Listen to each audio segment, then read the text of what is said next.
IPL 2025 ముందు team India star allrounder Hardik పాండ్యాకు మరో big shock తగిలే అవకాశం ఉంది. ఇప్పటికే టీమిండియా టీ20 కెప్టెన్సీ కోల్పోయిన హార్దిక్ పాండ్యా ఐపీఎల్లో ముంబై ఇండియన్స్ కెప్టెన్సీ కూడా కోల్పోనున్నాడని తెలుస్తోంది.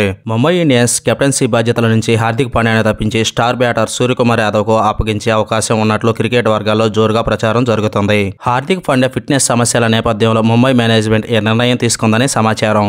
ఐపీఎల్ 2025 కోసం మెగా వేలం ఈ ఏడాది లాస్ట్లో జరగనుంది. వేలం నిర్వహణపై ఇప్పటికే బీసీసీఐ కసరత్తులు మొదలుపెట్టింది. ఐపీఎల్ గవర్నింగ్ కౌన్సిల్ ఇటీవలే ఫ్రాంచైజీలతో సమావేశం ఏర్పాటు చేసింది. ఎక్కువ మంది ప్లేయర్స్ ను రిటైన్ చేసుకునే అవకాశం ఇవ్వాలని ఫ్రాంచైజీలు కోరినట్లు తెలుస్తుంది. ముంబై ఇండియన్స్ కూడా 7 నుంచి 8 మంది అవకాశం ఇవ్వాలని కోరిందట. ఇక రిటెన్షన్ చేసుకోవాల్సిన ప్లేయర్స్ పై ముంబై ఇండియన్స్ ప్రత్యేక దృష్టి పెట్టింది. అయితే కెప్టెన్సీ మార్పుపై అసంతృప్తిగా ఉన్న రోహిత్ శర్మ, బుమ్రా, సూర్యకుమార్ యాదవ్లు రిటెన్షన్ కు ఒప్పుకోవడం లేదట. ప్రస్తుతం ముంబై ఇండియన్స్ వాళ్ళని బుజ్జగించే పనిలో ఉందని తెలుస్తుంది.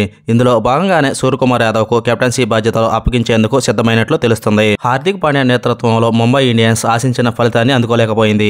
ఇటీవలే సూర్యకుమార్ యాదవ్ భారత టీ20 జట్టు కెప్టెన్ గా ఎంపికయ్యాడు. ఫిట్నెస్ సమస్యల కారణంగా చూపి హార్దిక్ పాండ్యాపై బీసీసీఐ వేటు వేసింది. ఇప్పుడు ముంబై ఇండియన్స్ కూడా దానే శాఖగా చూపనుంది. ఇదే జరిగితే హార్దిక్ పాండ్యాకు డబుల్ షాక్ తగులుతుంది.